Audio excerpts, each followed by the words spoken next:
नमस्कार सभी को। आज की इस वीडियो के अंदर हम डिस्कस करेंगे इंटेलिजेंस यानी बुद्धि कंसेप्ट के वो सभी क्वेश्चंस जो सीबीएसई ने दिसंबर 2021 और जनवरी 2022 के महीनों में सीटेट पेपर 1 और सीटेट पेपर 2 में पूछे थे। चलिए आज की वीडियो शुरू करने से पहले अगर आपने अभी तक हमारे चैनल को सब्सक्राइब नहीं किया है तो फटाफट से सब्सक्राइब कर लीजिए, क्योंकि यहाँ डेली रात 8:30 बजे सीटेट की बेहतरीन क्लास होती है। साथ ही आप हमसे जुड़ सकते हैं व्हाट्सएप पर भी। व्हाट्सएप नंबर है 8076392717। व्हाट्सएप पर रजिस्टर करने के लिए सबसे पहले तो आपको ये नंबर सेव करना पड़ेगा। स्क्रीनशॉट ले लो, इस नंबर को सेव कर लो। उसके बाद में इस नंबर पे आप अपना नाम और जिस भी एग्ज़ाम की आप तैयारी कर रहे हैं, सीटेट पेपर 1 या सीटेट पेपर 2 की, ये लिख कर भेजेंगे। ठीक है, व्हाट्सएप करेंगे। व्हाट्सएप करने के बाद में जैसे ही हमें टाइम लगेगा हम आपको रिप्लाई कर देंगे और आपका नंबर सेव कर लेंगे। जैसे ही आपका नंबर सेव करते हैं आपको हमारे स्टेटस दिखने शुरू हो जाएंगे, जिससे आपको हेल्प मिलेगी। जैसे क्या क्या हेल्प मिल सकती है, 10 पेजेस के नोट्स आपको मिल जाएंगे। स्टेटस के अंदर लिंक हम डालेंगे ईवीएस के 10 पेजेस के नोट्स का, हिंदी इंग्लिश मीडियम दोनों के अंदर होंगे, तो वो आप देख सकते हैं। वहाँ से आपके 15 नंबर के क्वेश्चन पूरे हो जाते हैं। इसी तरह से सीडीपी के जैसे पियाजे वाइगोत्स्की इन सब के नोट्स भी हम लिंक में डालते हैं, तो वो सभी भी आप देख सकते हैं। चलिए शुरुआत करते हैं आज की क्लास की। कह रहे हैं यह महत्वपूर्ण है कि कोई अध्यापक बच्चों को बुद्धि लब्धि के आधार पर स्थिर समूहों में पृथक ना करे। क्या कारण है कि आप आईक्यू के हिसाब से, आईक्यू टेस्ट आपने लिया या वो करा, उसके हिसाब से आपने बच्चों को अलग अलग बांट दिया? क्या कारण है? यह अध्यापक के लिए असुविधाजनक नहीं, यह विद्यालय के लिए असुविधाजनक नहीं, यह बच्चों को एक दूसरे के साथ अंतर सामूहिक प्रतिस्पर्धा नहीं करने देता कि आप कंपटीशन तो हमें करवाना ही नहीं है। बुद्धि लब्धि संकल्पना स्थायी नहीं है, हमने बात की थी। ये स्टेबल नहीं होता है, क्यों? बदलता रहता है। ठीक है, और ये बच्चों को लेबल भी करता है, तो ये कारण है कि आप ऐसा नहीं करेंगे। तो चौथा आपका आंसर है। चलिए नेक्स्ट पे चलते हैं। हार्वर्ड गार्डनर के सिद्धांत के अनुसार एक कक्षा में तरह तरह की अध्यापन रणनीतियों का इस्तेमाल होना जरूरी है, क्योंकि यह बहुबौद्धिकता को निष्पादित करने में मददगार होता है। यही वाली बात है, बहुबौद्धिकता। ठीक है, इन्होंने क्या बात की थी? इन्होंने इसी बारे में बात की थी कि बहुबुद्धि होती है, मल्टीपल इंटेलिजेंस होते हैं। जनरल इंटेलिजेंस की कोई बात नहीं की थी, स्टार वाली बात नहीं की थी, प्रैक्टिकल इंटेलिजेंस की इन्होंने बात नहीं की थी। प्रैक्टिकल इंटेलिजेंस की बात कमेंट में करके बताएंगे हमें कि मैंने कल पढ़ाया था जो प्रैक्टिकल इंटेलिजेंस की किसने बात की थी। चलिए नेक्स्ट पे चलते हैं। ध्वनि, लय और शब्दों के प्रति सचेतना किस बुद्धि के मूल रूप में? वैसे देखा जाए तो साउंड, रिदम वगैरह देखा जाए तो ये किसके अंदर था? ये हमारा था म्यूजिक के अंदर, है ना। तो ऑप्शन देख लेते हैं एक बार म्यूजिक का। इंटरपर्सनल तो नहीं हो सकता, इंट्रापर्सनल नहीं हो सकता, लिंग्विस्टिक दिया हुआ है। और एक सेकंड, एक बार देख लेते हैं चौथा ऑप्शन, स्पेशल स्थानिक दिया हुआ नहीं। इस हिसाब से तो लिंग्विस्टिक ही होगा, क्योंकि क्या है, लिंग्विस्टिक भाषा जो राइटर होता है उसके अंदर भी हम ये कह देते थे कि भैया उसको लय वगैरह की और भाषा के ऊपर पकड़ होगी जो राइटर होता है। ठीक है, तो लिंग्विस्टिक इसके अंदर। वैसे इसका आंसर जो होना चाहिए था वो मैं आपको बता रहा हूँ, म्यूजिक से रिलेटेड होना चाहिए था। म्यूजिक आपका आंसर हो सकता था, लेकिन इसके अंदर क्योंकि वर्ड वगैरह के बारे में बात करी है तो वो भाषा आ जाएगा, लिंग्विस्टिक यानी कि भाषिक हो जाएगा। नेक्स्ट पे चलते हैं। बच्चों की बुद्धिमत्ता का आकलन करने के लिए आईक्यू, इंटेलिजेंट क्वेश्चन का इस्तेमाल करने का मुख्य सारोकार है। ठीक है, क्या है? इंस्टेबिलिटी ऑफ स्कोर, बिल्कुल सही बात है, इसके अंदर दिक्कत आती है। ये कल्चरल बायस टेस्ट होता है, ये बिल्कुल सही बात है, हमने बात की थी। प्रोडक्ट ओरिएंटेड होता है, आपको केवल उत्तर पता करने होते हैं कि हाँ भाई ये है या नहीं है। अगर वो होगा, आप प्रोसेस के ऊपर कोई बात नहीं करते हो, प्रोडक्ट होते हैं। और लेबल भी करता है। तो ये सारी चीज़ें आपके अंदर होती हैं और ये सारी कमियां हैं इसके अंदर। तो सेकंड आपका आंसर है। चलिए नेक्स्ट पे चलते हैं। हार्वर्ड गार्डनर के अनुसार अंतःव्यक्ति है यानी इंट्रापर्सनल मुझे खुद के बारे में पता है, सामाजिक स्थितियों की भली भांति से निपटने के लिए क्षमता नहीं, दूसरे की भाषा नहीं, स्वयं की जटिल भावना और शक्तियों एवं कमजोरियों का ज्ञान। तीसरा आपका उत्तर है। चलिए नेक्स्ट पे चलते हैं। Who dismissed the idea of general intelligence? General intelligence का आइडिया किसने डिसमिस किया था? गार्डनर ने डिसमिस किया था। और किसने किया था?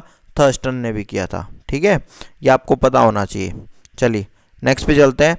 बिने ने तो दिया ही हमारा वन फैक्टर थ्योरी था। तो उसके में तो था ही नहीं। स्पीयरमैन ने तो दिया था, ये स्पीयरमैन ने जनरल इंटेलिजेंस और स्पेसिफिक इंटेलिजेंस दिया था, ठीक है। जी फैक्टर और एस फैक्टर ये कहा था ना, सामान्य और विशिष्ट वाली बात जो कही थी, ये हमारी स्पीयरमैन ने कही थी। चलिए नेक्स्ट पे चलते हैं। लेकिन नकारा किसने था? गार्डनर ने नकारा है। नेक्स्ट पे चलते हैं। हार्वर्ड गार्डनर के अनुसार बुद्धि एक एक संरचना है, नहीं, यूनिटरी नहीं है हमारी। हमने मल्टी डायमेंशनल के बारे में बात करी थी। बुद्धि एक व्यापक क्षमता है जो संचित ज्ञान और अनुभव पर निर्भरित है। जेनरिक एबिलिटी है, नहीं भैया जेनरिक नहीं है, जीन से नहीं है ये, ठीक है। इसके बारे में उन्होंने कोई बात नहीं किया। बुद्धि को 3 प्राथमिक मानसिक, ये जो आपका intelligence can be categorise into 3 primary mental abilities. ये प्राइमरी मेंटल एबिलिटीज के बारे में तो किसने बात की थी? वैसे 7 मेंटल एबिलिटीज के बारे में बात की थी, वो किसने थी? थर्स्टन ने बात की थी। तो ये भी नहीं है। तो intelligence can B divided into several independent intelligence, each one of the following has each one of which has unique biological basis. बुद्धि को विविध स्वतंत्र बुद्धियों में विभाजित किया जा सकता है। 9 तरह की करी हैं, जिसमें प्रत्येक एक अद्वितीय जैविक आधार है। बिल्कुल सही बात है, चौथा आपका उत्तर है। इन्होंने यही बात कही थी। नेक्स्ट पे चलते हैं। कह रहा है डैश बुद्धि कौशल उस कौशल की संकेत की ओर संकेत करता है जो दूसरों की मनोदशा, स्वभाव और आशाओं को पहचानते हैं और उन पर प्रतिक्रिया देते हैं। बताओ कौन सा है जो दूसरों के बारे में बात करेगा? जब खुद के बारे में बात करेंगे तो इंट्रापर्सनल होगी, अंतराव्यक्ति होगी, और जो दूसरों के बारे में जानकारी रखेंगे वो अंतर्व्यक्ति होगी, इंटरपर्सनल होगी। ये हमने पढ़ा था बहुबुद्धि सिद्धांत में, गार्डनर में। नेक्स्ट पे चलते हैं। हार्वर्ड गार्डनर ने बुद्धि के बारे में निम्नलिखित में से क्या प्रस्तावित किया है? बुद्धि एक उपयोगी लक्ष्य निर्भर किया है। बुद्धि एक उपयोगी लक्ष्य निर्भर किया है। Intelligence has a practical goal oriented activity. नहीं भाई, ऐसी बात तो कुछ कही नहीं है। प्रैक्टिकल गोल ओरिएंटेड वो नहीं है। 7 बुद्धियों का अनुक्रमिक योग है, ना ही भाई। 7 इंटेलिजेंस का हायरार्किकल ऑर्डर, ये किसने कहा था? थर्स्टन ने कहा था, ठीक है। जी फैक्टर थ्योरी स्पीयरमैन ने कहा है।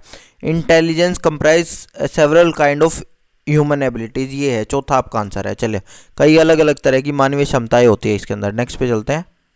नीता सभी प्रकार के जानवरों, पौधों, धातुओं और खनिजों की पहचान और वर्गीकरण कर सकती है। हार्वर्ड गार्डनर के बहुबुद्धि सिद्धांत के अनुसार वह कौन सी बुद्धि का प्रदर्शन कर रही है? मतलब अब देखो, अभी हमने बात की थी कि जो नेचर से रिलेटेड जितनी चीज़ें हैं उनको पहचान कर सकते हैं, उनको पता है कि इसका इससे रिएक्शन होगा, इसका इस चीज़ से होगा। इस पौधे को अब हम ये चीज़ दे देंगे तो ये इतना बड़ा हो जाएगा। ऐसे ही पौधों, धातुओं, जानवरों, यानी कि जो आसपास की जो चीज़ें हमने कहा था, पानी, तूफान, ये सारी चीज़ों के बारे में जो कर सकता है वो कौन सा होता है? प्रकृतिवादी, नेचुरलिस्ट होता है।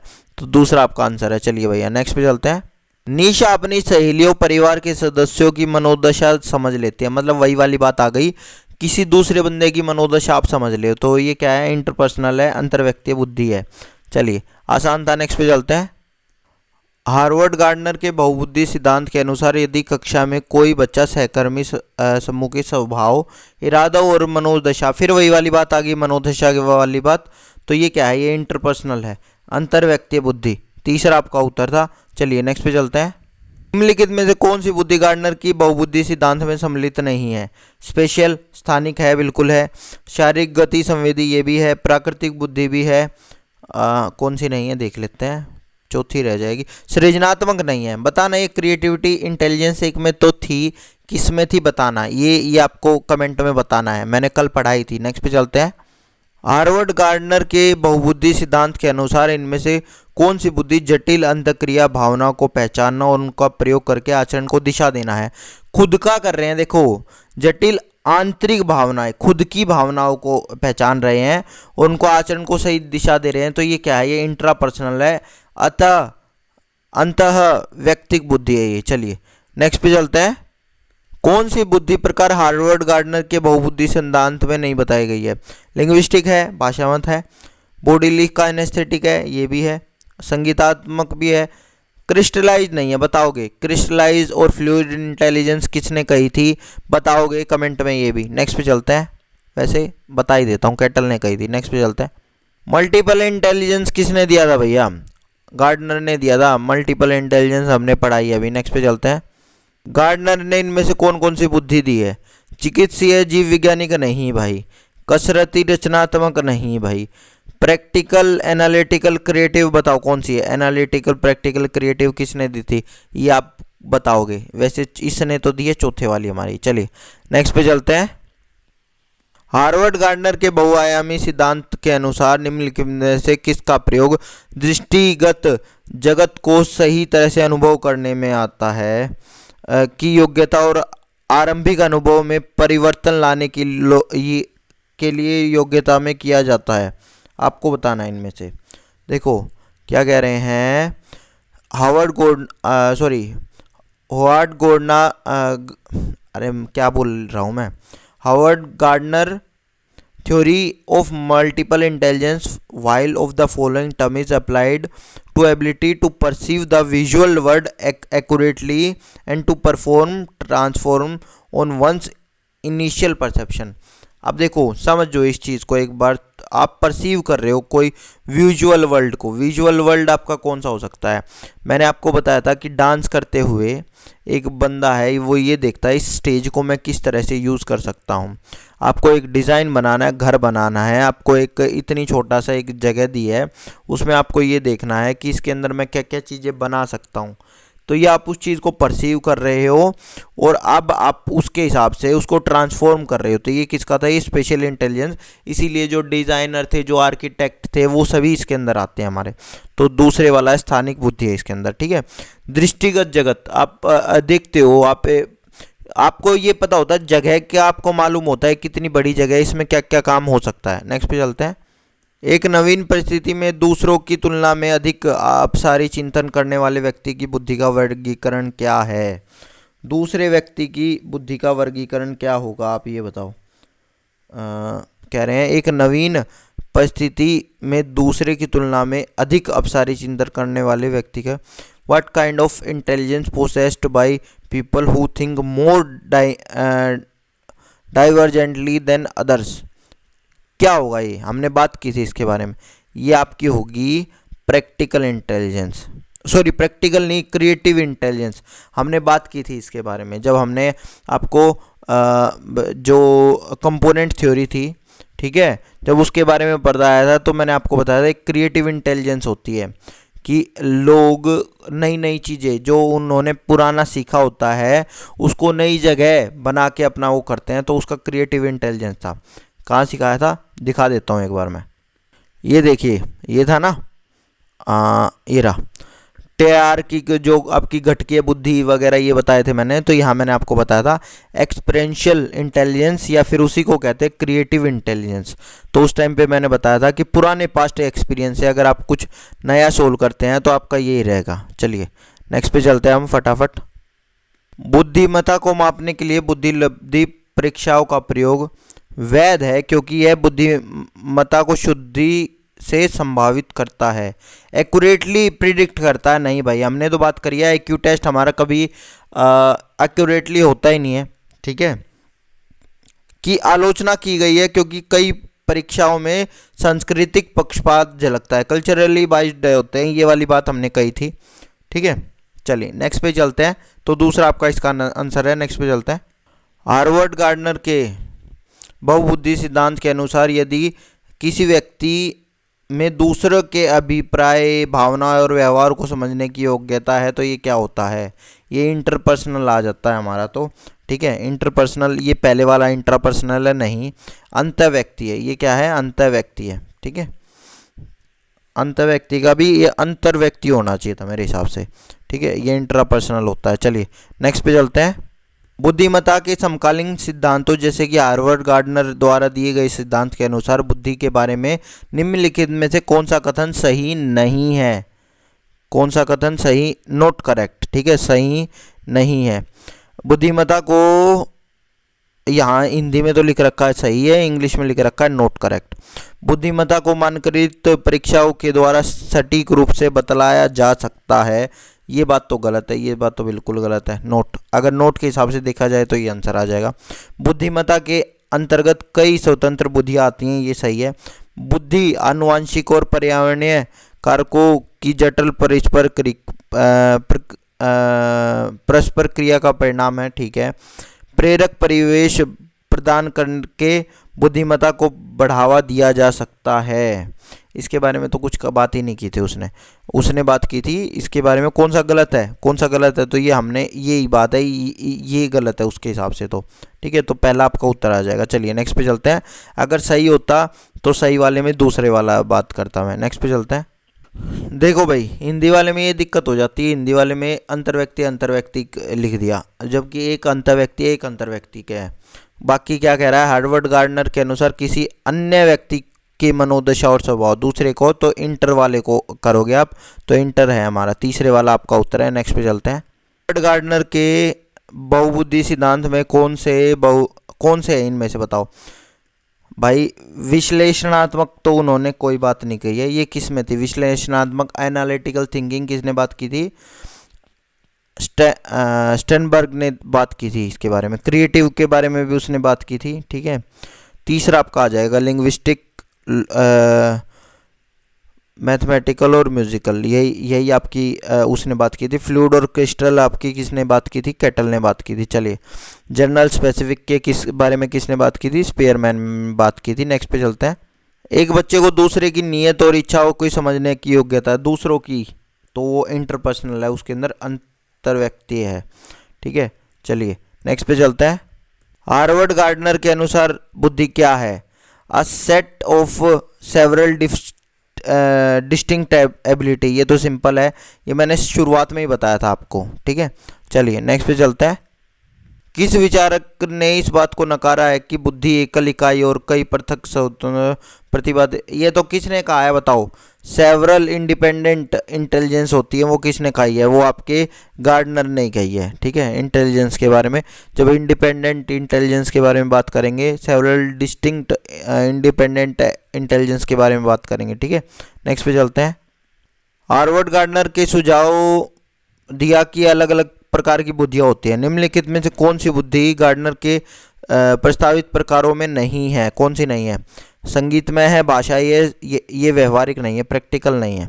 ठीक है, चलिए प्रैक्टिकल इंटेलिजेंस किसने दी थी, ये आप कमेंट में हमें बताएंगे। नेक्स्ट पे चलते हैं।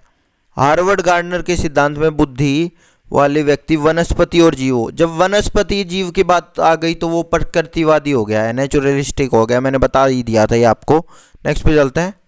हार्वर्ड गार्डनर के अनुसार क्या है, बुद्धि एक इकाई है, नहीं भाई गलत है, several distinct type of intelligence है बुद्धि के अंदर, यही है, बुद्धि कई अलग अलग प्रकार हैं। नेक्स्ट पे चलते हैं। हार्वर्ड गार्डनर के सिद्धांत में सोच को व्यक्त करने के लिए धारा, प्रवाह और लचीले ढंग से भाषा का उपयोग करने की क्षमता डैश बुद्धि की विशेषता, इनमें से किसकी विशेषता है आप बताओ, कौन सी है। भाषाई है, लिंग्विस्टिक है, पहला आपका उत्तर है। चलिए नेक्स्ट पे चलते हैं। हार्वर्ड गार्डनर के बहुबुद्धि सिद्धांत के अनुसार निम्नलिखित में से कौन सा जोड़ा देखना है, देखो जोड़े की बात क्या कर रहे हैं।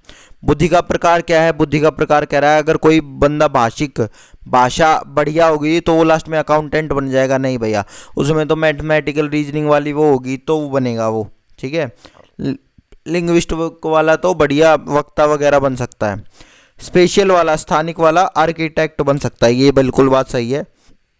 बॉडीलिस्ट का एस्थेटिक वाला सिंगर बन जाएगा, नहीं म्यूजिक वाला बनेगा। नेचुरलिस्टिक आपका टीचर बन जाएगा, नहीं, ये इंटरपर्सनल होना चाहिए आपका। चलिए नेक्स्ट पे चलते हैं। हार्वर्ड गार्डनर के अनुसार निम्नलिखित में से कौन सा कथन सही है, बुद्धिमत्ता को प्रोषित व विकसित नहीं किया जा सकता, ऐसा नहीं है, ऐसा इन्होंने नहीं माना है, इनके हिसाब से प्रोषित ये विकसित किया जा सकता है। हर व्यक्ति में विविध प्रकार की बुद्धिमत्ताएं होती हैं, यही वाली बात गार्डनर ने कही थी। नेक्स्ट पे चलते हैं।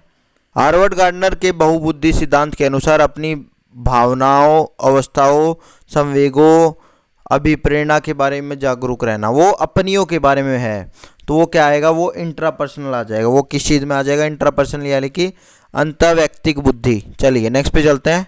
हार्वर्ड गार्डनर के अनुसार वह व्यक्ति जिनमें दूसरों की मंशा, भावनाओं और व्यवहारों को समझने व उनके साथ संबंध बनाने की क्षमताएं होती हैं, उनमें कौन सी बुद्धि होती है। दूसरों के बारे में समझ रहे हो आप, तो उनमें क्या है, इंटरपर्सनल है, अंतर्व्यक्ति है। चलिए आसान था, नेक्स्ट पे चलते हैं। हार्वर्ड गार्डनर के बहुबुद्धि सिद्धांत के अनुसार बुद्धि क्या है? क्षमताओं का एक समूह है जो कि व्यक्ति को सीखने की ओर अग्रसर करता है। हमने बात की थी अ सेट ऑफ कैपेबिलिटीज। भाई ये वाली बात तो मैंने जब पढ़ाया था तो सबसे पहले यही बात की थी। देखो ये मैंने जब पढ़ाया था इंटेलिजेंस तो सबसे पहले यही बात की थी, is a set of capabilities. ठीक है, ये वाली बात गार्डनर ने कही थी। चलिए नेक्स्ट पे चलते हैं। हार्वर्ड गार्डनर के सिद्धांत में बुद्धि को व्यक्तियों में अपनी पहचान की बात कर रहा है। अब समझो, ये अपनी पहचान, अस्तित्व और जीवन के अर्थ के बारे में किस में, इंट्रापर्सनल में पता चलेगा। खुद के बारे में बात कर रहा है। तो नेक्स्ट पे चलते हैं। हार्वर्ड गार्डनर ने क्या कहा था? 12 अलग अलग तरह की बुद्धि नहीं भाई, 9 तरह की। क्रिएटिव नहीं, यूनिटरी नहीं। बुद्धिमत्ता के एक स्थिर विशेषता मानने की परंपरागत सोच की समालोचना की थी, यानी आलोचना की थी उन्होंने। बिल्कुल सही बात है कि फिक्स ट्रेट नहीं होते, उन्होंने ये नहीं मानना था। ठीक है, चलिए नेक्स्ट पे चलते हैं। मतलब मेनली क्या था, यही कहा था कि भैया हर बंदे में अलग अलग तरह की चीज़ें होती हैं तो उस हिसाब से चीज़ें चलेंगी। मैथमेटिकल इंटेलिजेंस किस में मिलेगी आप बताओ? जो बंदा, मैंने कहा था जो दिमाग बहुत ज़्यादा तेज चलेगा उनके अंदर होगी ये वाली सारी चीज़ें। ठीक है, तो अभी ये कह रहे हैं sensitivity and capacity to think about issue of human existence. Human existence की चीज़ें कौन बता सकता था? जो लास्ट वाले के बारे में जिसमें बात की थी हमने। ठीक है, जो हमारी 9वीं बुद्धि थी। 9वीं बुद्धि कौन सी थी? एग्जिस्टेंशियल इंटेलिजेंस थी जो। ठीक है, तो साउंड वाली ये थी, रिदम और साउंड वाली, म्यूजिक वाली। ठीक है, potential to recognise and manipulate the pattern of space, इसके अंदर कौन सी थी? पैटर्न और स्पेस, स्थानिक, ये इसके अंदर कौन सी थी? स्थानिक बुद्धि थी। और capacity to analyse the problem, reasoning and investigate, scientifically investigate कर पा रहे हो, ये कौन सी है? ये हमारी लॉजिको मैथमेटिकल ही है। नेक्स्ट पे चलते हैं, दिखा देता हूँ ये भी। ये देखो जो मैंने बताया था एग्जिस्टेंशियल बुद्धि है, वो क्या है कि अस्तित्व वगैरह के बारे में बात कर रहे हैं। ठीक है, कि आपका क्या चीज़ हो रहा है। फिर जब हम बात कर रहे हैं ये इस वाला, तो ये क्या है? लॉजिकल रीजनिंग देखो ये रहा, लॉजिकल रीजनिंग वगैरह आ रहा है। ठीक है, साइंटिफिक आपकी जो सोच है, वैज्ञानिक चिंतन है, वैज्ञानिक चिंतन को बढ़ावा देती है। तो ये क्या है? Logical mathematical. नेक्स्ट पे चलते हैं। हार्वर्ड गार्डनर ने क्या कहा था? सिंगुलर ट्रेट दिया था। यूनिफैक्टर थ्योरी हमारी किसने दी थी? ये वो तो बिने ने दी थी, ये तो इसने दी नहीं है। जनरल और स्पेसिफिक हमारी स्पीयरमैन ने दी थी। Classified intellectual trait on 3 dimension, 3 dimension operation, product और कंटेंट और प्रोडक्ट, ये आपकी कौन सी है? वो 180 फैक्टर थ्योरी है ये। ठीक है, जो त्रिआयामी है, वो इसने नहीं दिया था। चलिए, गिलफर्ड ने दिया था वो हमारा। फिर argued the several distinct type of intelligence exist, तर्क दिया कि बुद्धि कई अलग अलग प्रकार की होती हैं। बिल्कुल, चौथा आपका उत्तर है। चलिए नेक्स्ट पे चलते हैं। निम्नलिखित में से कौन सी विशेषता हार्वर्ड गार्डनर द्वारा प्रतिपादित अंतर्वैयक्तिक, इंटरपर्सनल, यानी जो दूसरों के बारे में सोच सकता हो? तो ये क्या है? Sensitivity to spoken written language, नहीं ये तो लैंग्वेज से रिलेटेड आ गई। रिदम और साउंड, ये भी म्यूजिक से रिलेटेड आ गई। दूसरों के विचारों, ये आ गई ना, दूसरे के विचारों और क्षमता, इच्छाओं की क्षमताओं वगैरह जो आ गई, तो ये आपकी तीसरा आपका उत्तर आ जाता है। नेक्स्ट पे चलता है। बुद्धिमत्ता के समकालीन सिद्धांतों के अनुसार बुद्धि क्या है? क्षमताओं का एक समूह है, हमने बात की थी, अ सेट ऑफ कैपेबिलिटीज। चलिए नेक्स्ट पे चलते हैं। हार्वर्ड गार्डनर की बहुबुद्धि सिद्धांत के अनुसार किस बुद्धि वाले व्यक्ति अमूर्त विचार कर पाते हैं, प्रतीकों में हेरफेर और समस्या समाधान कर सकते हैं? ये अभी हमने बात की थी थोड़ी देर पहले, लॉजिको मैथमेटिकल, तर्क शक्ति, गणितीय। नेक्स्ट पे चलते हैं। हार्वर्ड गार्डनर ने क्या किया? बहुबुद्धि सिद्धांत प्रतिपादित किया, यही किया था भैया। प्रतिपादित किया कि संज्ञानात्मक चरण, नहीं संज्ञानात्मक वगैरह के बारे में तो बात ही नहीं की थी। बुद्धिमत्ता को मापने के लिए बुद्धिलब्धि की संरचना प्रतिपादित की, नहीं 16 अलग तरह, नहीं ऐसा कुछ नहीं किया इन्होंने। ठीक है, चलिए नेक्स्ट पे चलते हैं। हार्वर्ड गार्डनर के अनुसार निम्नलिखित में से कौन सा सही नहीं है? बुद्धिमत्ता की एक स्थिर और स्थायी विशिष्टता है, नहीं ये बात तो स्थिर वाली चीज़ पे तो वो कह ही नहीं रहे थे। वो कह रहे थे किसी में कुछ होता है ज़्यादा, किसी में कुछ होता है, हर बंदे की अलग बुद्धि होती है। वो ये कह रहे थे हर बंदे की अलग विशेषता होती है। नेक्स्ट पे चलते हैं। कह रहे हैं हार्वर्ड गार्डनर के बहुबुद्धि सिद्धांत में से कौन सा जोड़ा बुद्धि के अनुपालन कर रहा है, कौन सा कर रहा है आपके हिसाब से? देखो, इंटेलिजेंस, जब मैथमेटिक वाला अकाउंट, मैंने बताया था मैथमेटिक्स वाला अकाउंट कर सकता है। अच्छा, यहाँ ये कह रहे हैं भाषिक, देखो क्वेश्चन ही बदल गया यहाँ देखा जाए तो। भाषिक वाला लेखपाल, नहीं भाई ये तो नहीं हो पाएगा। हिंदी और इंग्लिश में दोनों में अलग अलग क्वेश्चन है, ध्यान से देखना इस चीज़ को। ये तो मैथमेटिकल वाला ये तो कर पाएगा। स्थानिक वाला एथलीट नहीं होगा, वो तो बॉडी का एनेस्थेटिक होना चाहिए, तो ये भी गलत हो गया, ठीक है। लिंग्विस्टिक यानी कि भाषा वाला नेविगेटर नहीं हो सकता, ये स्थानिक आना चाहिए था यहाँ पे, यहाँ स्थानिक आना चाहिए था। और यहाँ इन्होंने दे दिया शारीरिक वाला क्या दे दिया, गायक दे दिया, नहीं भाई ये भी गलत है। तो इंटरपर्सनल वाला डांसर दे दिया, नहीं ये भी गलत है। अंतस्थिति वाला क्या दे दिया, शिक्षक दे दिया, नहीं भाई ये भी गलत है। तो मेरे हिसाब से इसमें तो हिंदी में तो एक भी सही नहीं है, इंग्लिश के हिसाब से देखा जाए तो पहला सही है। नेक्स्ट पे चलते हैं। निम्नलिखित कथन में से बुद्धिमत्ता के बारे में कौन सा कथन सही है? बुद्धिमत्ता को केवल बुद्धिलब्धि परीक्षणों से ही मापा जा सकता है, ये तो बिल्कुल गलत है। बुद्धिमत्ता संबंधी व्यक्तिगत विभिन्नताओं में आनुवंशिकता की कोई भूमिका नहीं होती, ये भी गलत है। देखो, हमारी बुद्धि और डेवलपमेंट तो उसके अंदर हेरिडिटी भी उतना ही रोल करेगी जितना हमारा ये करता है, क्या नाम है, एनवायरनमेंट करता है, ठीक है। तो एक क्षेत्र में उच्च बुद्धि अन्य क्षेत्रों में भी उच्च बुद्धि को सुनिश्चित करती है, नहीं जरूरी नहीं है एक बंदा म्यूजिक में अच्छा हो मैथ्स में भी अच्छा होगा, नहीं। बुद्धिमत्ता विद्यालय में बेहतर प्रदर्शन करने की योग्यता से अधिक है, बिल्कुल सही बात है, बुद्धिमत्ता उससे ज़्यादा होती है, हमने बात भी की थी इस बारे में, ठीक है। चलिए नेक्स्ट पे चलते हैं। हार्वर्ड गार्डनर के बहुबुद्धि सिद्धांत के अनुसार अंतर्व्यक्तीय बुद्धि से क्या तात्पर्य? अंतर्व्यक्ति क्या होगा? जो दूसरे बंदों को अच्छे से डील कर पाएगा भाई, दूसरों के बारे में समझ पाएगा। तो जटिल आंतरिक भावनाओं को पहचानना, अपनी आंतरिक भावनाएं तो खुद के बारे में पहचान रहा है, वो इंट्रा हो सकती थी, वो इंटरपर्सनल नहीं, वो इंट्रापर्सनल है। दूसरों के मनोभाव स्वभाव और प्रोत्साहन वगैरह करना, तो यही है हमारे हिसाब से उत्तर, ठीक है। अब बाकी तीसरे वाला अगर होता तो तीसरे वाला किसका था? शारीरिक कुशलता का उपयोग, तो ये आपका बॉडी काइनेस्थेटिकली बॉडी वाली आ जाती थी। और दृश्यात्मक स्थानात्मक, ये आपकी विजुअल स्पेशल इंटेलिजेंस आ जाती थी, आपकी स्थानिक बुद्धि आ जाती थी। तो भैया हमारे हिसाब से हमारे आज सारे क्वेश्चन हो गए हैं। तो धन्यवाद। अगर आपको ये वीडियो पसंद आई हो इसको लाइक कर देना, अपने दोस्तों के साथ शेयर कर देना और कमेंट वगैरह में बता देना। धन्यवाद आपका।